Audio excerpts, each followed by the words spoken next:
Hi, it's Rob from the Brush and Boltgun. Today I'm going to be doing a tutorial on how to paint a Skorpekh Lord. If you'd like to support the channel, my Ko-fi and Patreon pages are linked below. Now on to the video. First up, we're going to be using some Citadel Iron Hand Steel. Citadel Lead Belcher will do this also because they're very similar colours. We're just going to be doing the claws on the hand, some of the piping and tubes, the little bits in between the bulky sections on that arm holding the blade, and these pointy kind of feet that it has.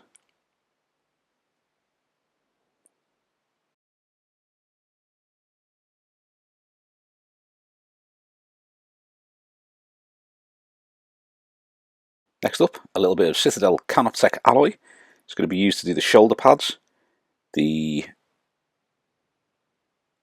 kind of metal loincloth thing that it's got going on, or the metal tabard, and also the head are all going to be Canoptek alloy. That doesn't look too much different when you actually paint it onto Runelord brass, which is what this has been sprayed with initially. The spray can, it does look very, very similar, but it is ever so slightly lighter. When it catches the light, it's got that little bit more of a shine too. Now I'm going to use some Citadel Retributor armour. This is going to be a very quick one, just to do this little collar around the front here.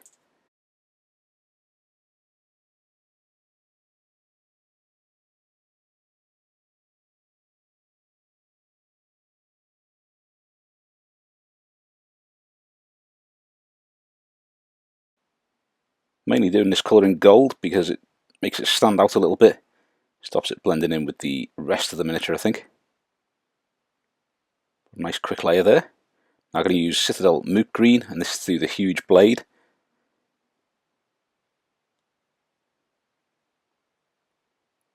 I'll link up the video of how to paint this kind of blade, or how I paint this kind of blade, here, so that you can follow that. It gives you a start to finish of each layer. We'll be covering that later on in this video too.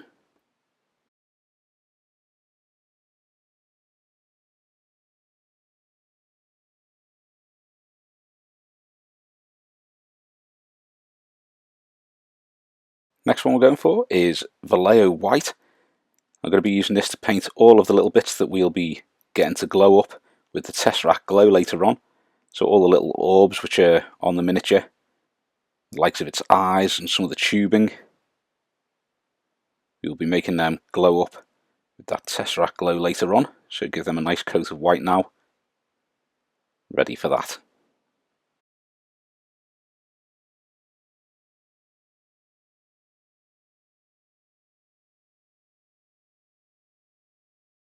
Now we are using Citadel Black Templar Contrast.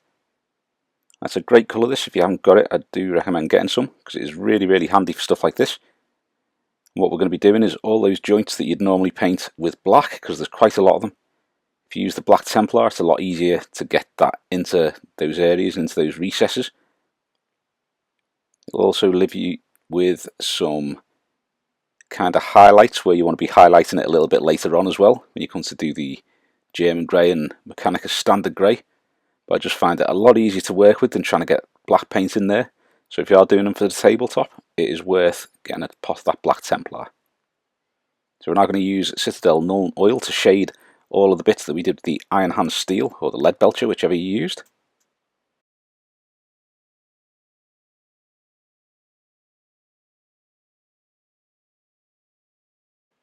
This will shade those recesses nicely, bring out all of the details on those silvery metallic parts.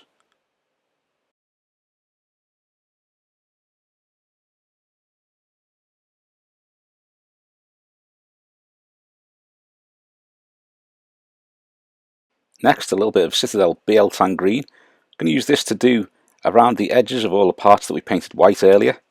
And what this will do is this will give you a nice darker area when you come to put that Tesseract glow on, so that you'll have nice bright sections where it is just the Tesseract glow, then these slightly darker bits where you have put the Biel-Tan green. You don't have to be too accurate with this because we'll be touching up the white before we put the Tesseract glow on. If you want to do any patterns with the Tesseract glow on any of those tubes or anything as well, that can make the details really stand out too. Now it's going to be Citadel Agrax Earthshade, and we're going to use this on the gold. So another very quick layer for the gold here.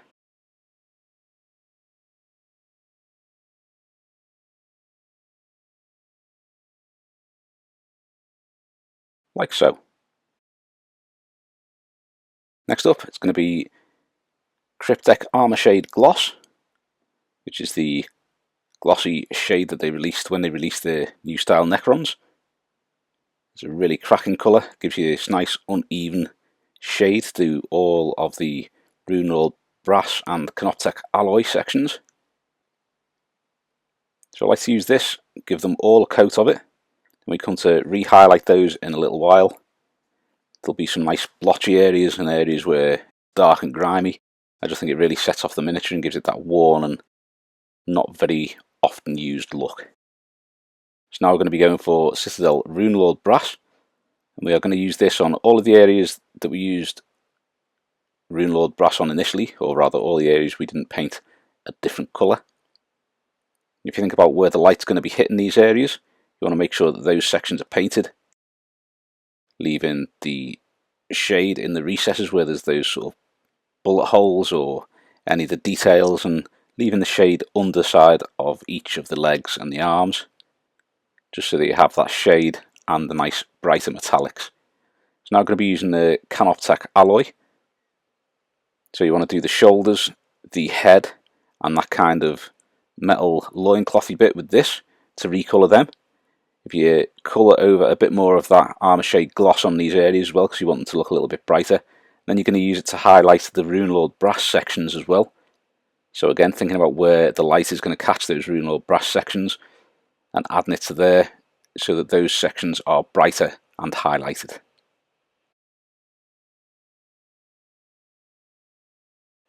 The final colour for the bodywork is going to be adding some Vallejo Model Chrome to the Canoptek alloy, and this just gives it that final highlight. If you haven't got any of the Vallejo Model Chrome, then the Stormhost Silver is a pretty good replacement for it. You might need to add a little bit more to get it as shiny, because the Model Chrome has a lot of pigment in it. But using this to edge highlight and also to highlight the underside of some of those cracks and bullet holes, just to make all the details on the armour and the body stand out. So now I'm going to use some Vallejo German Grey, and we are going to use this to highlight all those areas where we used the Black Templar contrast earlier on. So think about where the light is going to be catching these areas, and then you want to be adding the German Grey to those.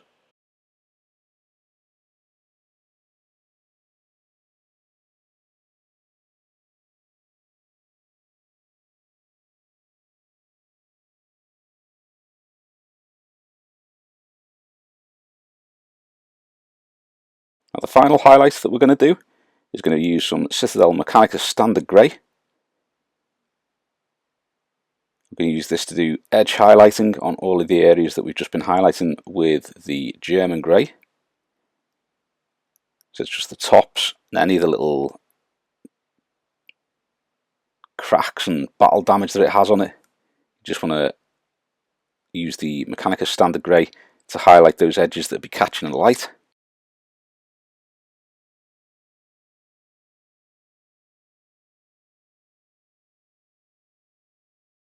Now that we've finished that, we're going to use some Vallejo White just to pick out those areas where we're going to be putting the glow in a moment.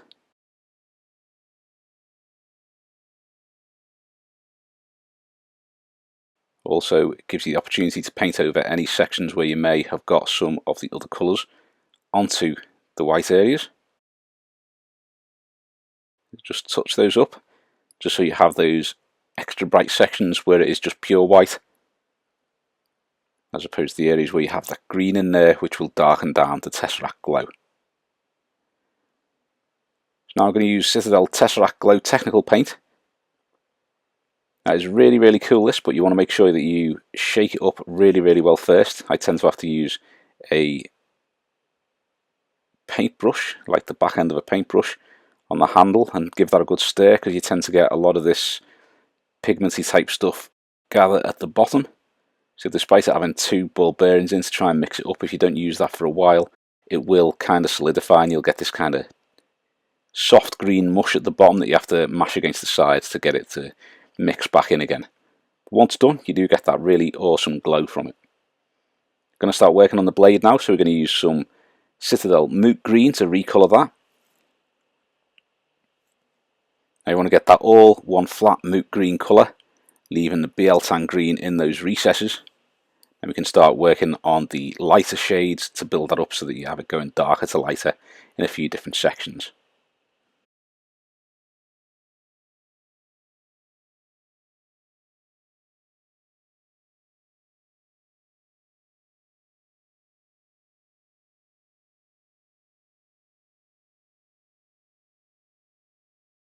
Next up, we're going to mix some Vallejo White with the Moot green just to get a nice lighter shade of that. And we're just going to start highlighting on this side 5 sections and on the other side 5 sections. So the section of the blade towards the Skorpekh Lord is going to have 3 parts which are lighter, and the front edge of the blade where it gets thinner is going to have 2 lighter sections. But you can actually do this however you want to, with the different sections being lighter and darker, however you want to do it. It's just the technique which will help you get that. We've now added a little bit more Vallejo White to the previous mix, and we are now going to do another layer on top of the ones that we've just done, leaving a small edge of the previous shade showing through, so that you'll have Moot green and then the 2 lighter shades being shown.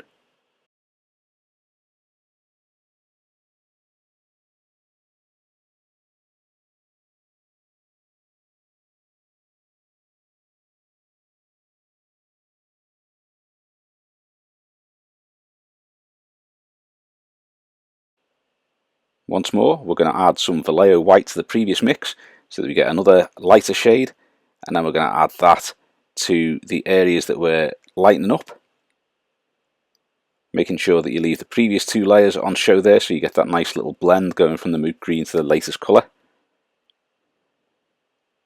If you manage to go over those, it's always worth keeping a little bit of the previous colours available just in case you need to touch anything up.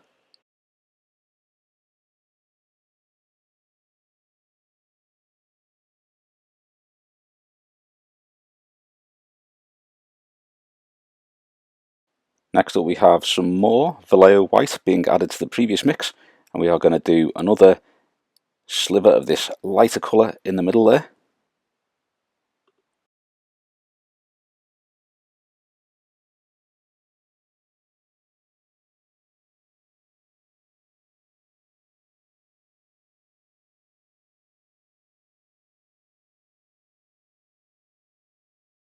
You can see now those lighter sections are starting to stand out against the Moot green, which is looking quite dark now. Once more, we're adding more white to the mix. Now you can do this with less layers if you want to. You'll have that slightly more obvious gradient, or if you want to do more layers and you can get that smoother than this, either way is fine.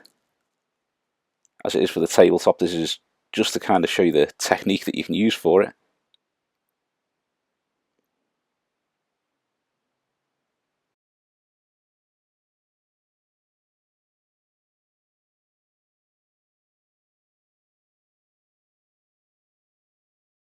Now I'm going to add a little bit more white to the previous mix. This is the last time we're adding white to the mix.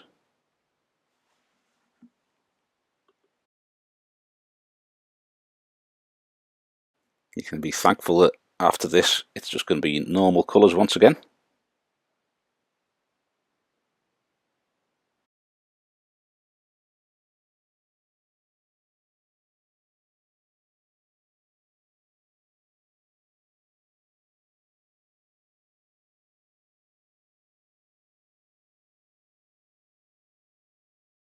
Now we're just going to use pure Vallejo White. It's going to be to do the very centre of these areas that you've just highlighted, or the ends, in the case of the top and the bottom of the blade. Also going to use this to do the edge highlighting on the blade itself and also down the edges of those little patterns that go down it. Say I'll link up the video of how to do these blades. That shows you how I approach that. You also want to do where the angle of the blade changes to, a line going straight down the middle there that you can see. So now I'm going to use some Citadel Biel-Tan green. I'm going to do the opposite of what we've just done with the white, and you're just going to add that to the areas that you want to get darker. It saves you adding any other colours to the Moot green and doing it that way. You can just use this Biel-Tan green shade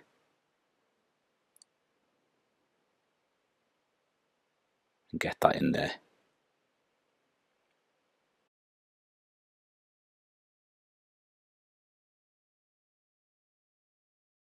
Now with a little bit of repetition, we're going to use a little bit more Biel-Tan green once again.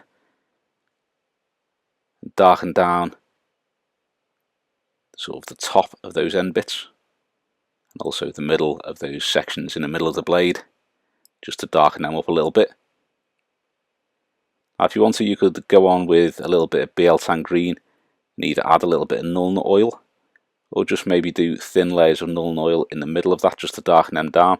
But I just tend to leave it dark green with the Biel-Tan green and crack on from there.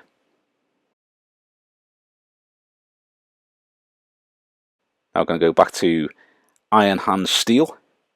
I'm going to start highlighting the silvery metallic parts with this. So I'm only doing sort of like maybe the top third of each of those leg parts, and then using it to highlight any of the little edges a little bit further down, and also the sections of tubing, the blades on the hands.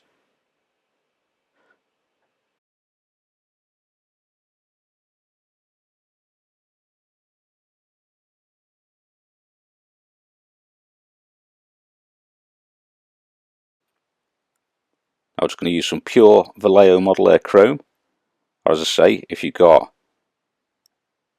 some Stormhost Silver by Citadel, you might have to do a couple of layers with that, but that is a reasonable replacement for it. We're just going to go on the edges of all these silvery metallic parts and around the battle damage to them as well, and that will just make all those details stand out quite nicely. You can see here on this leg, once you start adding that Model Air Chrome to it, all those little details really stand out, which is what you want. Minimal effort just to get that looking good. So now we're finally going to work on the gold. Just give this a light coat of Citadel Retributor armour.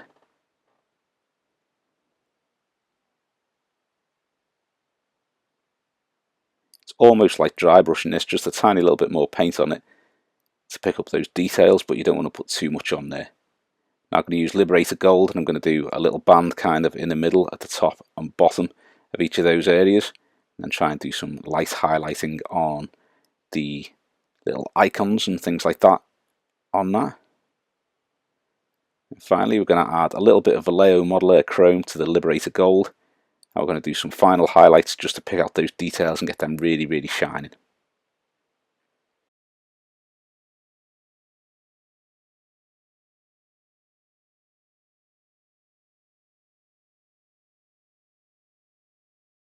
And that is the finished Skorpekh Lord. Really happy with how he turned out. As a centrepiece to an army, or as the leader for a load of Skorpechs, he's going to look pretty smart charging across the table. Thanks for watching. I hope you've enjoyed the video, and if you have, please give us a thumbs up and subscribe to the channel so you don't miss any future content. Also, think about subscribing to some of our other social media, linked below. Thanks very much. If you like the channel and you enjoy the content and you'd like to support us, our Ko-fi and Patreon pages are linked below. Thanks very much.